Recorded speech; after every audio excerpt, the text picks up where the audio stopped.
conduis-nous, Père éternel. Laisse que l'humain quitte en moi, Père éternel, et que le Saint-Esprit adhère, et que je sois seulement un récipient qui est en train de dire les oracles de l'éternel.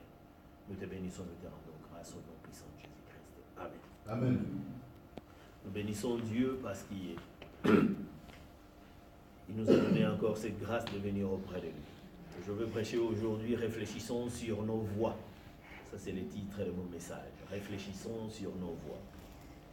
Nous lisons Psaume 119, 57 à 59. Je veux parler de réfléchissons sur nos voies. Psaume 119, 57 à 59. Je lis au nom du Seigneur. Amen. Ma part, ô Éternel, je l'ai dit, c'est de garder tes paroles. Je t'implore de tout mon cœur, aie pitié de moi, selon ta promesse. Je réfléchis à mes voies et je dirige mes pieds vers tes préceptes. Amen. Amen. Bien-aimés dans le Seigneur, nous sommes censés de dire merci quand quelqu'un nous fait du bien. Chers frères et sœurs, malgré les problèmes que nous avons connus cette année, en 2017, mais il y a encore une part que nous avons eu la grâce de l'Éternel, il a fait du bien dans notre vie. C'est pour cela que nous ne pouvons pas être ingrats et nous devons toujours dire merci à ces dieux. Amen. Amen. Bien-aimés dans le Seigneur, nous devons avoir du respect mutuel envers les uns et les autres. Surtout, nous devons avoir du respect à la parole de Dieu. Car c'est la parole, quand nous disons de la parole de Dieu, nous disons de Yahushua HaMashiach. C'est lui qui est la parole. Quand nous respectons cette parole, c'est alors que nous respectons le Dieu vivant qui est au ciel. Amen. Amen. C'est pour cela aujourd'hui, nous entrons dans un âge que nous devons réfléchir à nos voies. Avant de poser un acte, il faut réfléchir. Mais l'homme a tendance à poser des actes sans réfléchir. Mais ici, notre leçon, Dieu nous dit de réfléchir avant de poser un acte et de savoir qu'il y aura des conséquences. Parce que, bien-aimé dans le Seigneur, si quelqu'un, nous sommes dans l'ensemble de Dieu, si quelqu'un te fait du mal, tu lui pardonnes. Le pardon, c'est pour toi.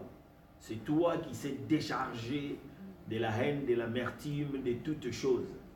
Quant à lui, c'est le Seigneur qui va lui pardonner de sa manière. Toi, tu lui pardonnes. Ça veut dire, toi, tu n'as plus de charge vis-à-vis de ses péchés. Parce que Dieu nous pardonne à chaque fois. Nous sommes des pécheurs.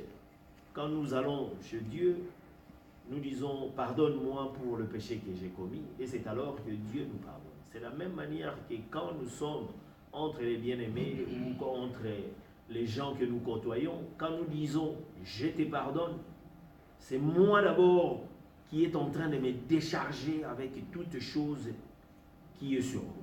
Quant à lui, c'est Dieu qui va faire. Soit il doit se récuser de la manière dont il s'est comporté pour qu'il soit pardonné.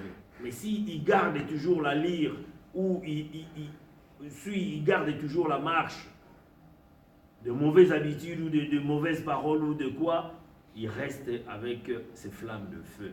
Amen. Amen. C'est pour cela aujourd'hui nous entrons, comme je viens de dire, souvent quand la conséquence commence à nous frapper, alors les gens commencent à réfléchir, alors qu'ils sont déjà dans la détresse.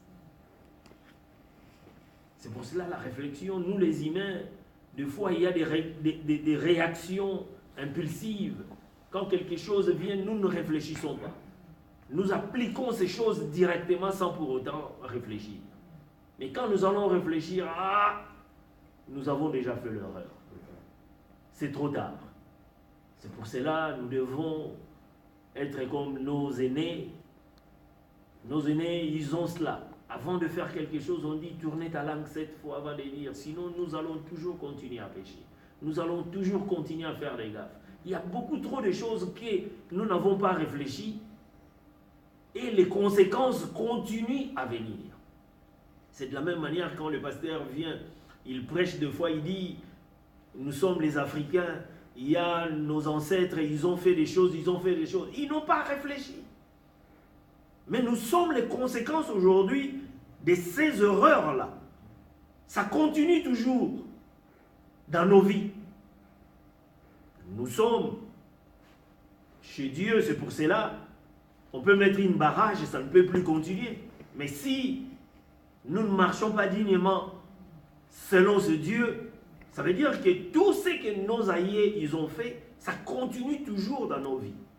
Parce qu'ils ont fait des sacrifices, ils ont fait tant de choses et ils étaient ignorants. Ils ne savaient pas que la conséquence peut faire trembler toute une nation ou tout un monde à cause des erreurs qu'ils avaient faites.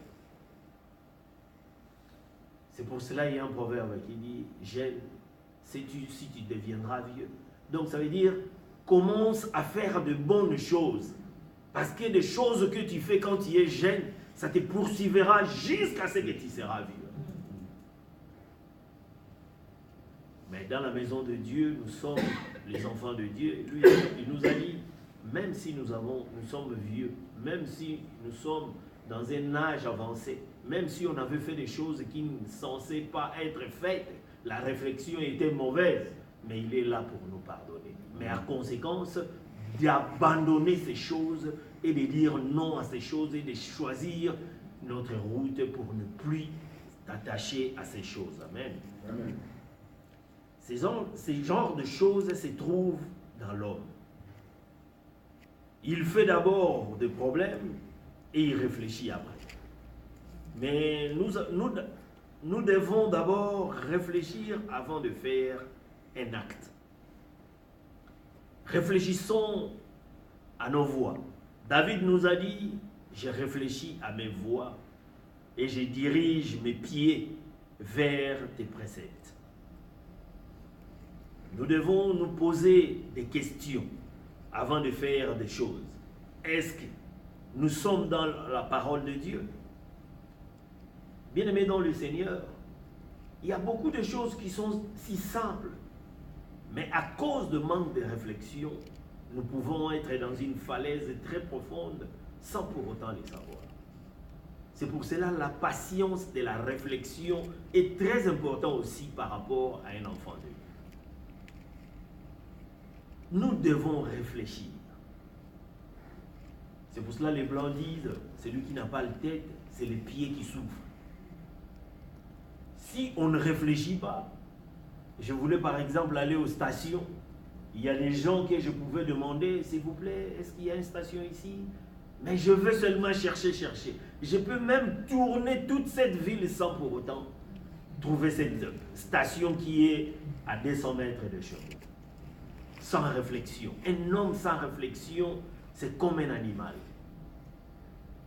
Parce qu'un animal, dès qu'il y a un problème, il se disperse sans pour autant savoir qu'est-ce qu'il y a. C'est pour cela que nous devons être comme des humains. Dieu nous a fait tel qu'il est, tel que nous sommes. Nous devons réfléchir.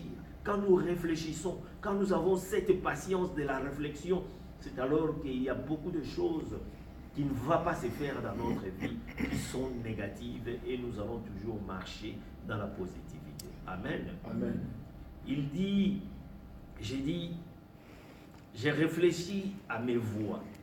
C'est David qui dit, j'ai réfléchi à mes voies et je dirige mes pieds vers le précepte. Nous tous, nous commettons des erreurs. Réfléchissons à nos voies, examinez, tournez la chose. Soyez, si c'est bien, avant de le faire. Voyons si ça ne va pas nous créer des problèmes. Ça va nous créer des problèmes. Alors faisons-la. Si c'est le contraire, ne le faisons pas. Dans ce pays que nous sommes venus ici, nous voyons nos enfants, ils parlent trop vite, des fois sans rien dire. Ils ont toujours raison. Dans ce pays que nous sommes. Ils ont beaucoup trop de paroles. Moi, je pense, depuis ma naissance jusqu'à ce que je suis grandi, jusqu'à mon père est mort, je n'ai même pas discuté avec mon père. Ça ne m'a pas arrivé, moi. Même s'il est dans le faute, je ne peux pas discuter avec lui. Nous sommes grandis comme ça. Mais ici, nous levons des enfants qui sont vitesse dans un sens, donc on ne peut pas comprendre. Je ne sais pas si c'est la malédiction de ce monde que nous vivons ou quoi, je ne sais pas. Ils sont trop rapides en toutes choses. Et ils ont toujours raison. Mais cette raison, ça peut être mal, ça peut... Parce que les aînés ont toujours de l'expérience. L'expérience, c'est quoi? Cela veut dire qu'il a connu beaucoup trop des erreurs, c'est ça qui a acquis l'expérience. Donc ce que toi tu es en train de faire, lui, si tu ouvres son cahier d'histoire, tu vas trouver ça déjà 1970, 1980. Il avait déjà fait une faute, il avait peut-être fait 2 fautes, 3 fautes, et il a corrigé, il a dit ça, je ne peux plus le faire. C'est comme un petit, j'étais en Afrique avec lui, moi aussi j'étais trop rapide quand j'étais jeune, mais il me dit, mais comment est-ce que toi ici, je te vois, tu es trop calme, tu es devenu trop mou. Il ne comprend pas qu'il y a beaucoup trop des erreurs que j'ai connues dans ma vie, c'est pour cela que je ne veux plus connaître des erreurs. Parce que je n'en ai même pas besoin des erreurs que j'ai connues dans le passé. Parce que ça demande beaucoup trop de temps pour l'arranger. C'est pour cela, bien aimé dans le Seigneur, David nous a dit, réfléchissons avant de faire quelque chose. C'est très important. Très important. Les gens qui sont venus ici avant, ils n'avaient pas de parents, ils sont venus dans les 22 ans. C'est pour cela qu'il y a eu beaucoup trop de désordre dans ce monde ici que nous vivons. Ils vivaient selon les instincts. Parce qu'ils ont quitté leur famille trop jeunes, ils sont venus ici 18 ans, 20 ans, ils n'avaient même pas de la responsabilité et ils sont venus ici en Europe. Alors, tout ce qu'ils venaient, ils ne réfléchissaient pas, ils le faisaient. Ça donnait beaucoup trop de retard dans notre communauté. Parce que les gens n'étaient pas préparés à les lâcher de vivre leur vie seule. Mais nous avons la grâce, nous avons la parole de Dieu. Nous avons Dieu dans notre camp. Dans chaque maison d'un enfant de Dieu, il a construit un toit, il a construit une arche dont il a Jésus-Christ dans sa maison. C'est lui que nous confions. C'est lui que nous désirons vivre avec lui. Quand nous sommes avec lui, nous savons qu'il y a de l'expérience, il y a de l'espoir, il y a toutes choses qu'un homme peut désirer, ça peut se trouver à cet homme-là. C'est pour cela que nous devons toujours s'attacher à Dieu. Nous n'avons pas beaucoup trop d'intelligence par rapport à ces types. Parce qu'avant que nos parents puissent avoir l'idée même de nous concevoir, mais lui nous connaissait.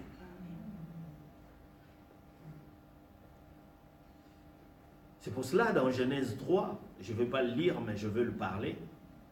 Commençons par Adam. Le premier homme, il avait toute la capacité de vaincre le péché. C'est un homme de Dieu, c'est un homme Dieu. Il voyait Dieu chaque fois. Dieu descendait dans ces jardins-là pour leur parler, parce qu'ils étaient calmes. Dieu il était d'abord lui-même. On a créé des animaux, il a même donné les noms des animaux, c'est Adam qui a donné. Il a donné les noms, Dieu lui a permis. Donc tellement il avait confiance en lui, il lui a donné cet avantage de faire des choses après la femme est venue. Mais après, Dieu les a dit, je vous donne tout sauf ça, ne touchez pas. Mais l'homme est trop curieux. L'homme est trop curieux. Si on lui dit, ici c'est pas bon, mais lui il doit toujours chercher à aller là où ce n'est pas bon. Ça c'est la nature de l'homme. C'est pour cela, les erreurs qu'ils ont fait jusqu'aujourd'hui, la conséquence est en moi et en toi. Quand nous voyons des corbillards, même ici, quand nous voyons des cercueils qui sont derrière ici, c'est à cause des erreurs d'Adam et Ève. C'est pour cela que nous mourons. Parce que l'idée de Dieu n'était pas que l'homme doit mourir. Mais quand ils ont mal marché, ils n'ont pas marché selon l'insi dit l'Éternel, c'est alors que l'homme avait une limite, il était venu poussière et il retournera poussière. Amen. Amen. Quand Dieu est venu, quand ils ont mangé, c'est la femme qui avait mangé. Nous tous, nous connaissons cette histoire. Tellement c'est primaire, nous les connaissons. Peut-être ça ne sera pas utile de le répéter. Quand l'homme est venu, la femme lui a convaincu, ils ont mangé. Après, ils ont fui. Ils ne voulaient plus voir. Leur pasteur était Dieu. Ils n'avaient qu'un pasteur qui était Dieu. Il est descendu pour chercher ses adeptes. Il dit, Adam. Il ne trouvait personne. Oh, mais comment est-ce que l'église est vide? Il n'y a personne. Il n'y avait personne à ce moment. Ils se cachèrent bien aimés dans le Seigneur. Quand nous faisons une bêtise, notre propre conscience nous condamne. Même si nous trouvons des explications pour avoir raison aux yeux de tout le monde, mais ta propre conscience va te reprocher. Il dit à Dieu, nous sommes nus. Qui t'a dit que vous êtes nus? Il les a posé la question.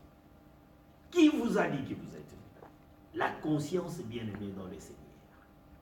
Même quand j'ai parlé que les enfants d'ici sont trop rapides, mais ils ne sont pas trop rapides que la conscience. Parce que la conscience, même si tu mens tout un monde entier, nous voyons des hommes politiques venir devant une nation entière, mentir, faire des mensonges, mais ils ne mangent jamais la conscience. La conscience, on ne les ment pas. Parce que toi-même, tu sais que tu es fautif à ce que tu es en train de dire. C'est ça la conscience. La conscience peut te tuer, la conscience peut t'asphyxier. La conscience est une chose qui est plus puissante que les mensonges. Amen. Amen. C'est pour cela dans Genèse 3,17, il est écrit, il dit à l'homme, puisque tu as écouté la voix de ta femme et que tu as mangé de l'arbre au sujet duquel que je t'avais donné cet ordre, tu n'en mangeras point et le sol sera maudit à cause de toi. C'est à force de peine que tu en tireras ta nourriture tous les jours de ta vie. Il te produira tes épines et des ronces, et tu mangeras de l'herbe des champs. C'est à la sueur de ton front, de ton visage, que tu mangeras du pain, jusqu'à ce que tu retournes dans la terre, d'où tu as été pris, car tu es poussière, et tu retourneras dans la poussière. Amen. L'acte qu'ils avaient fait, la conséquence, c'est la mort. Quand nous voyons des corbillards, comme je viens de dire, c'est à cause de tout ce que nos grands arrière-grands-parents qu'ils avaient fait. Quand nous voyons des gens pleurer, ou des gens qui aient des enterrements, parce que notre arrière-grand-mère n'avait pas réfléchi avant de manger ces fruits, c'est alors est tombé sur cette progéniture que nous sommes. Cet péché est tombé sur cette progéniture que nous sommes. Réfléchissons à nos voies. C'est très important, bien-aimés dans les Seigneurs. Chaque cause que nous faisons, ça va nous suivre. Ça ne te détache pas à nous. C'est pour cela qu'il y a d'autres pardons qui sont pardonnés. Mais la conséquence du péché, vous allez le vivre, la conséquence du péché. Ça suit l'homme, la conséquence du péché. On te pardonne, tu iras au ciel. Mais la conséquence du péché, ça t'attache. Tu es jeune ou tu es quoi, on te dit, non, il ne faut pas sortir, ne sois pas sortir. Tu fais un péché, tu es engrossé. Mais Dieu va te pardonner. Mais il y aura toujours le bébé que tu le verras. Même en te grandissant, tu diras que celui-ci, on m'avait dit de ne pas faire ceci, mais voici, j'ai un enfant. C'est ça. la conséquence du péché. Mais le pardon est acquis, mais la conséquence du péché sera toujours, ça va toujours rester éternel. Prenons encore l'exemple d'Ésaü. À cause de la faim, il avait vendu sa droit d'aînesse, en croyant que ça va terminer là. Dans Genèse 25, à partir de 29, comme Jacob faisait cuire un potage, Ésaü revint des champs, accablé de fatigue. Ésaü dit à Jacob, laisse-moi, je t'ai pris, manger de ces roues-là, car je suis fatigué. C'est pour cela qu'on a donné à Ésaü le nom d'Édom. Jacob dit, vends-moi aujourd'hui ton droit d'aînesse. Et Ésaü répondit, voici, je m'en vais mourir. À quoi bon sert ces droits d'aînesse? Et Jacob dit, jure-le-moi d'abord. Il lui jura, et il vendit son droit d'aînesse à Jacob. Alors Jacob donna à Ésaü du pain et du potage, des lentilles. Il mangea et but, puis s'éleva et s'en alla. C'est ainsi qu'Ésaü méprisa les droits d'aînesse. C'était comme de blagues d'enfants. Des jeunes, l'autre il avait, son grand frère il avait faim. C'était une blague pour eux. Mais quelque chose qui est spirituel, ça attache toujours l'homme. C'est pour cela, bien-aimé dans le Seigneur, la conséquence des Dieu était du côté de Jacob. C'est pour cela, quand nous lisons la Bible, nous parlons toujours de Jacob qui est... c'est lui qui avait tous ses droits. C'est pour cela, quand son père avait voulu bénir, il a béni Jacob, mais quand lui, il venait pour qu'on lui bénisse, il a dit, si je te bénis, ça sera une malédiction. Ça ne sera pas de la bénédiction. Réfléchissons, bien-aimés dans le Seigneur, c'est très important. Quand nous réfléchissons, il y a beaucoup de choses qui ne seront pas auprès de nous. Deuxième exemple que je prends, de David avec la femme d'Uri. David, il avait engrossé la femme d'Uri, bien-aimé dans le Seigneur. Nous devons faire attention aux décisions que nous prenons. David ne pouvait pas se marier avec une femme mariée, même en tant que roi. Oh là là, quand j'ai lu ça, ça m'a tiqué. Il était roi, il avait tout le pouvoir. Mais la femme d'Uri était mariée. Mais David, il avait des désirs avec la femme d'Uri, mais il ne pouvait pas la marier parce qu'il était marié. Mais aujourd'hui, nous voyons des gens, ils se marient avec des hommes mariés ou des femmes mariées, ils trouvent ça normal. Mais David, il était roi. Mais il ne pouvait pas faire cela. Jusqu'à ce qu'il envoya Uri dans le front au premier rang pour qu'il soit tué. Parce que la loi, l'évangile de Dieu dit, si l'homme ne se sépara point de sa femme, mais si l'autre est décédé, c'est alors que tu peux épouser l'autre. Mais aujourd'hui, il y a eu changement. Qu'est-ce que le mariage? Le mariage, quand on donne déjà la dot, c'est ça le mariage. La bénédiction, l'église bénit, et puis la mairie, il officialise d'une manière de ce que nous vivons. Mais quand on a marié quelqu'un, la Bible nous dit, c'est jusqu'à la mort. Mais les gens, ils se marient même en cassant cela. Non, je ne veux plus cela. Il quitte, il est chez lui, et puis il prend un autre homme ou il prend une autre femme, il épouse. Mais nous savons que dans la parole de Dieu, comme j'avais dit, nous devons respecter la parole de Dieu. La parole de Dieu, c'est Dieu lui-même. Quand nous respectons la parole de Dieu, c'est alors que nous respectons Dieu. Quand nous ne respectons pas sa parole, nous ne pouvons pas dire que nous respectons la parole de Dieu. Amen. Amen. C'était écrit au 2 Samuel 12, 1 à 13. Il dit, l'Éternel envoya Nathan. C'est pour cela, les hommes de Dieu, ils ont la bouche de l'Éternel en eux. Il peut te donner un conseil, il peut te prodiguer un conseil, mais toi tu le prends, c'est mon père, c'est quelqu'un que j'ai grandi avec, c'est quelqu'un que nous côtoyons ensemble. Mais pourquoi on dit homme de Dieu? Ça veut dire qu'il peut être homme, il peut être aussi Dieu en même temps. Mais il faut qu'il y ait la révélation en toi pour que tu saches quand est-ce que l'homme est en train de te parler ou quand est-ce que Dieu en lui est en train de te dire quelque chose. Là, ça demande une révélation. Ça demande que Dieu te donne cette chose-là pour savoir que ce n'est pas lui, c'est Dieu qui est en train de parler à lui. C'est pour cela, l'homme de Dieu était venu dire à David, il lui a dit ceci. L'Éternel envoya Nathan vers David. Et Nathan vint à lui et lui dit, il y avait dans une ville des hommes, l'un riche et l'autre pauvre. Les riches avaient de brebis et de bœufs et très grand nombre, en très grand nombre.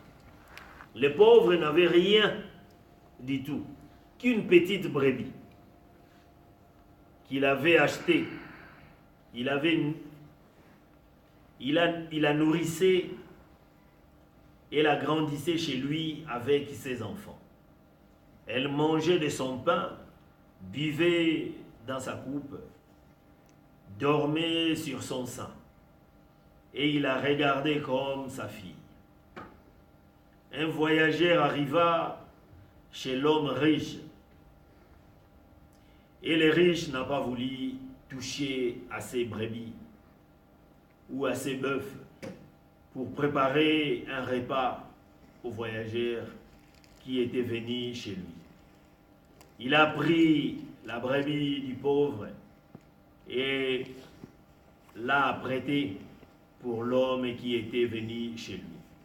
La colère de David s'enflamma violemment contre cet homme et il dit à Nathan, l'Éternel est vivant.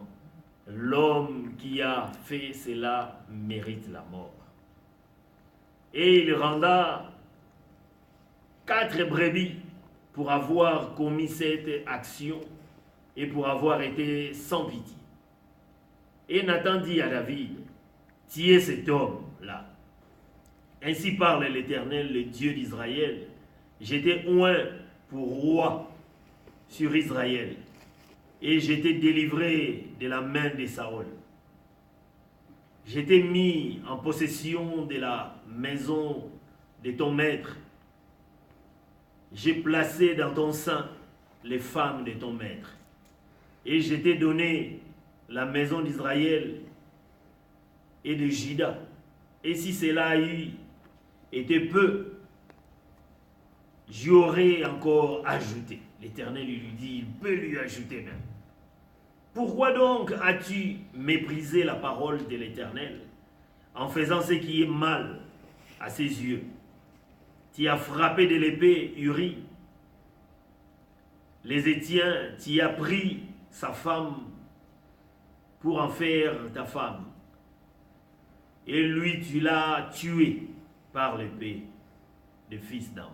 Bien-aimés dans les Seigneurs, les hommes qui marient des femmes mariées ou les femmes qui marient des femmes, au contraire, ils tuent les autres par l'épée. C'est ça qu'on est en train de dire à David. Je répète le verset 9. Pourquoi donc as-tu méprisé la parole de l'Éternel en faisant ce qui est mal à ses yeux? Tu as frappé de l'épée Uri, les Hétiens. Tu as pris sa femme pour en faire à ta femme. Et lui, tu l'as tué par l'épée des fils d'Ammon.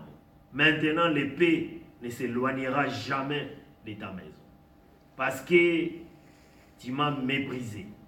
Et parce que tu as pris la femme d'Uri, les tiens pour en faire ta femme. Ainsi parle l'Éternel. Voici, je vais faire sortir de ta maison les malheurs contre toi. Et je vais prendre sous tes yeux tes propres femmes pour les donner à un autre qui couchera avec elle à la vue de ses soleils. Car tu as agi en secret, et moi je ferai cela en présence de tout Israël et à la face du soleil. David dit à Nathan, j'ai péché contre l'Éternel. Et Nathan dit à David, l'Éternel pardonne ton péché. Tu ne mourras point. Bien-aimé dans le Seigneur, quand l'Éternel dit, tu ne mourras point, mais la conséquence du péché sera toujours vivant en toi. Il fallait réfléchir avant de faire cet acte-là. Réfléchissons à nos voies. Quand nous faisons quelque chose, Dieu il est miséricordieux. Il peut pardonner à toutes choses. C'est pour cela que nous avons vu David quand il avait enfanté la femme avec la femme d'Uri, l'enfant était mort. C'était la conséquence du péché. C'est de la même manière, pour en terminer, j'ai pris encore Judas Iscariot. Jésus l'aimait parce qu'il lui avait laissé même la caisse. Il était parmi les 12 disciples de Jésus. Mais après, il a vendu Jésus. Mais en vendant Jésus lui-même, il s'est senti malheureux.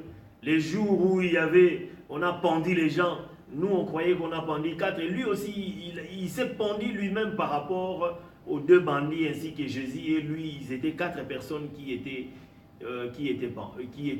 bandits.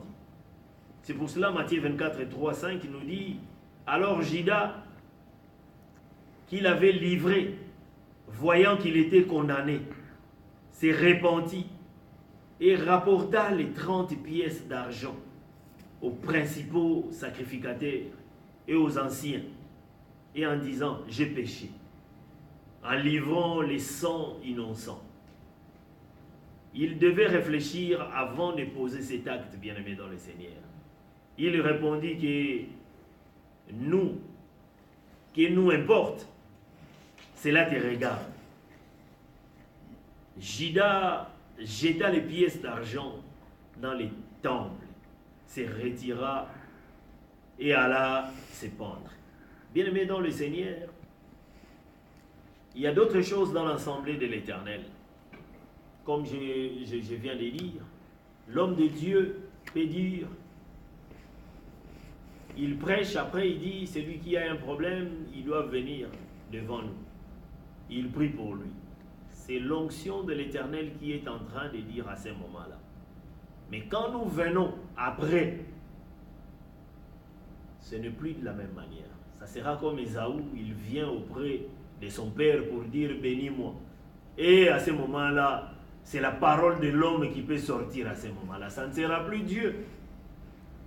C'est pour cela on avait dit à Ésaü, si je te bénis, ça sera une malédiction. Parce que la bénédiction était là aux yeux de tout le monde. Si nous avons honte de Dieu, mais comment est-ce que nous pourrons être bénis? Quand nous sommes devant l'assemblée de l'Éternel, Dieu nous parle, venez pour avoir la bénédiction, venez pour qu'on prie pour toi, venez pour faire quelque chose. C'est pour cela Judas, sûrement on lui avait conseillé avant, mais il n'avait pas écouté. Après il est venu jeter les pièces dans les temples. Ce n'est pas la même chose s'il n'avait pas fait ça. C'est pour cela que nous devons réfléchir. Dans l'année 2018, bien-aimés dans le Seigneur, c'est l'année de la perfection. Nous devons réfléchir avant de poser un acte. C'est ça le message d'aujourd'hui. Nous devons travailler l'intérieur et l'extérieur pour que nous soyons parfaits. Dieu nous a pardonné. Nous aussi, nous devons pardonner les autres. Dieu nous a aimés. Nous aussi, nous devons aimer les autres. Que Dieu vous bénisse. Amen.